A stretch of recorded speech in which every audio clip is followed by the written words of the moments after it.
I love living in Miami and the camaraderie we have with the community.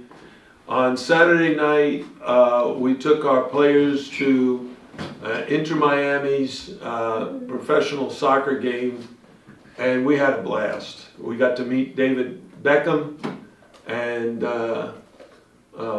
we told him a funny story. He laughed hysterically. My son Jay played for Real Madrid, and he was flying in, landed in Madrid, got picked up by the coach, and drove to the practice facility. And there was a huge crowd there. And Jay turned to the coach and said, "Wow, what kind of support is this?" Thinking it was for him. And he said, "No, David Beckham will be here in 2 minutes. That's who you're going to see." He was playing basketball with Real Madrid? My son was. Yeah, he yeah, played. wow. They won the national championship in Spain one year. Mhm. So, you know, we're enjoying the opportunities that reaching the Final Four created, and we'll get back to work soon. Questions? I have a question. Isaiah has another year left that he could play. He's tested the waters a couple times, but he loves UM and he loves the college game and everything. Are you getting any sense of what he's doing, and is there a timetable? Well, I think for Isaiah and any other player, they have to do what is best for them. And in this world, we have the transfer portal, we have NIL, we have all kinds of circumstances that players have to evaluate. And I'm very excited where we are, and very excited for the opportunities that our guys have. You know, Isaiah's dream is to play in the NBA. So you can ask him what his thought process is and what he plans to do, but I don't think he knows quite yet what the ultimate decision will be. Of course, we'd love to have him back because he's just a terrific player and I love coaching him. But he needs to do what's best for him, just like everybody does. How do those kind of decisions, when you're, you know, as you mentioned before, speed dating, Match.com, you know, you're recruiting now, the transfer portal. Do you have to know? I mean, I'm assuming you kind of have to know who's coming and who's going, so you can know who's coming in to replace them. How do you juggle all of that with the timing that the window is very short? Yeah, I don't know. Seriously, you just don't know. There's too many options and too many question marks to know exactly. It'll start to clear up in another week or so, because there's only 1,380 kids in the portal. Oh, I thought it was even 2,000. All right. Yeah, no, 1,380 as of today. Oh my God. And so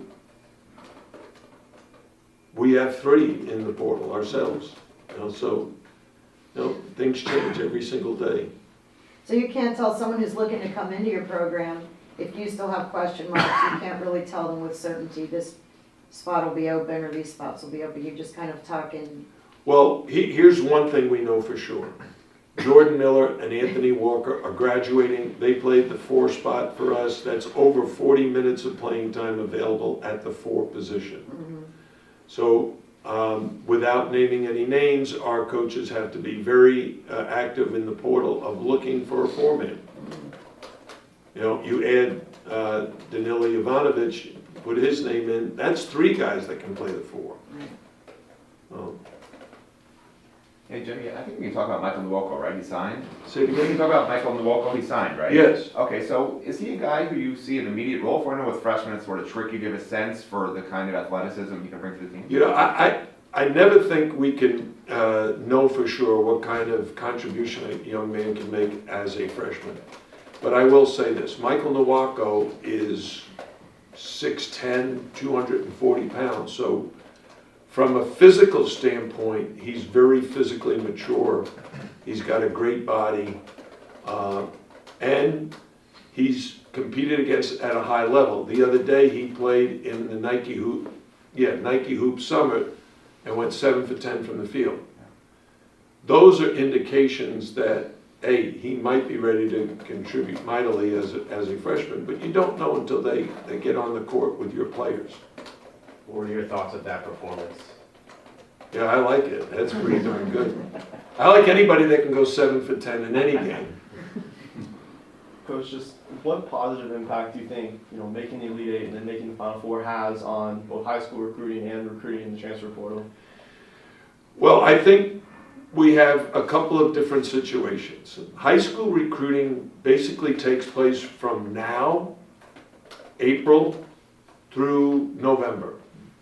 Because those kids are playing in the shoe company circuits.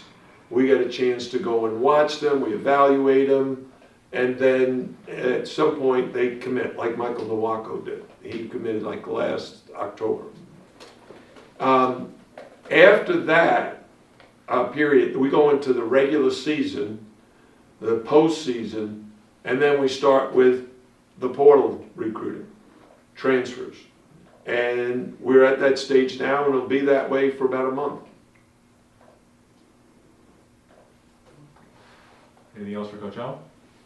And can you just talk- Congratulations, Jim, great job. No, we have more Thanks. questions. I was going to ask if you could just sort of reflect. You've had time to digest. We haven't seen you since you got off the bus here. How nice was it to have a season like this? Or was there any disappointment? You only get so many Final Four chances. Just your emotions about the whole season.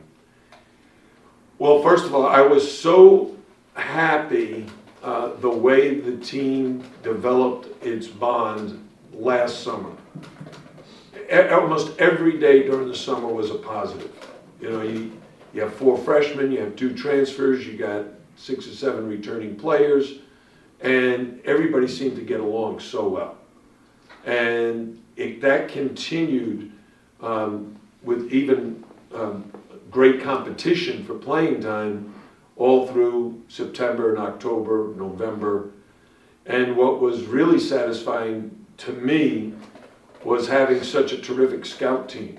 Now, we had 4 freshmen in there battling every day, improving, helping us. And even though those 4 freshmen never got a chance to really experience extensive playing time, I thought they all really made a tremendous contribution. And then getting to the NCAA tournament, winning the regular season was quite an accomplishment. Getting to the NCAA tournament, and then I was so impressed with our ability to overcome the 8-point deficit in the last 4 minutes against Drake, go on a 16-1 run, and then to beat Indiana with a higher seed with a tremendous first-team All-American, and then to play the number 1 and 2 seeds in our bracket back-to-back with very little time to prepare. Getting to the Final Four is a tremendous accomplishment any year for any team.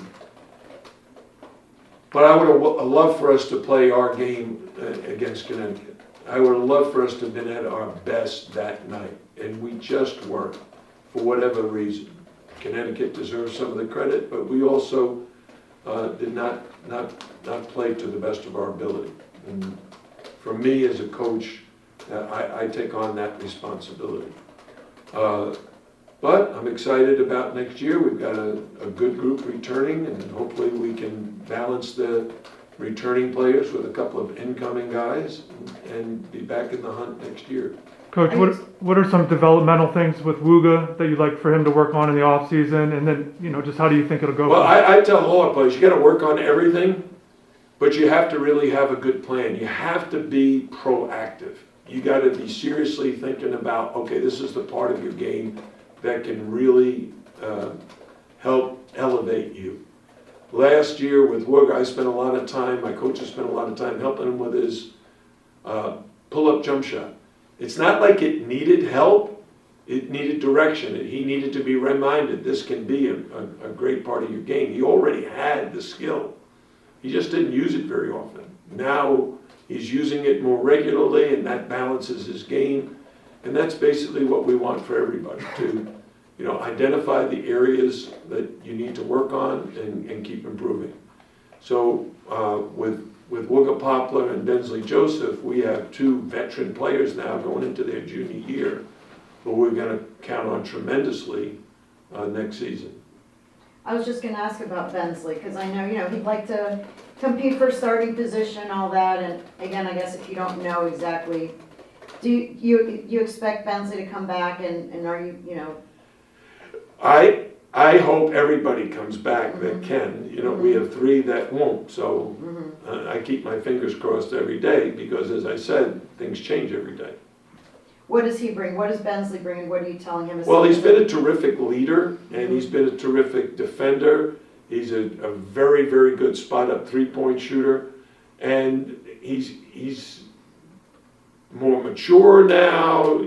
He's got a great role on the team. I consider him a starter.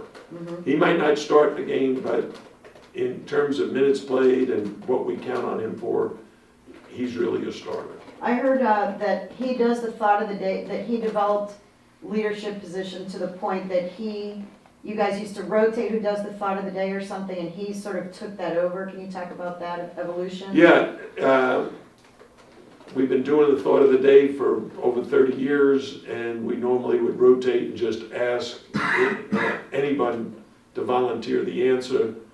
And last year, when he was a freshman, I'd say, any volunteers, and he raised his hand like immediately, so I kept calling on him. This year, the same thing. We had a few other guys that, did the thought of the day early on, and then pretty soon Bensley took it over. I'm okay with it because I think it's a good way to develop your leadership skills. Coach, obviously, next year's roster is far from finalized, but what are some things that you really like about the potential group of returnees and just the team next year? Well, I had a laugh last week when I was surfing through Instagram, and I saw a a post that had us ranked number 2 in the preseason poll. 2, 3, 8, 11. I'm like, holy Christmas! I don't even know who we're gonna have. These guys think they can pick us for top 10 in the country. Coach, how would you rank this season? Obviously, it's the second time to the Final Four. Great teams here at Miami. How would you rank this season amongst the others? That's the best in school history. I don't think there's any doubt about that. Last year, we got to the Elite Eight for the first time. This year, we got to the Final Four for the first time. It doesn't mean you're the best team in school history. No, you had the best year in school history. And then I also want to ask, when a freshman enrolls in Miami and gets acclimated within your system, what are usually those early indicators that make you say that this freshman is going to play early and often? Just what are those early telling signs? Normally, in a given year, it's their defense. Mostly in offense, guys can play offense. The indicator really is, can you defend a terrific player? Because almost every night in the ACC, you're playing against an NBA type guy. Jim, with the run you guys had, Elite Eight followed by Final Four, was the list longer of players who wanted to transfer in, like people that are interested in your program? How much did that influence the fact that you had Elite Eight, Final Four? Yeah, there are 1,300 kids interested in us right now. Is it really? I mean, it's a lot more than before. Yeah, but it doesn't make any difference. We'll probably bring in 2 transfers, and that'll be it. And those guys will have to battle for playing time just like anybody else. Jim, there's a lot of former players that came to Houston. The tradition is being built. Do you feel that? Absolutely. That's coming along? Not just basketball players, but football players. There had to be at least 100 people behind, Yeah. in the And concourse. we love that the alumni are following and enjoying the success, and everything is about building tradition, because as you establish tradition, and I'll give you a perfect example. Our football program in the 80s and 90s and early 2000s had developed such a reputation that when we were recruiting basketball players when I first got here, the dads were all huge Miami fans. That says it. They love Miami. What? Oh, I followed Clinton Portis, and I followed this guy and that guy, and I'm like, Ed Reed, and okay. How about basketball? Oh, I don't know anything about your basketball program. So we're trying to create that. Yeah, the 1985 guys took a lot of pride in in what you guys did this year. The Yeah. guys restarted, they tried to get them all there. You know, and Seth Greenberg, of course, he was assistant coach in Yeah. that team. And he was very proud of it too. I talked to Seth.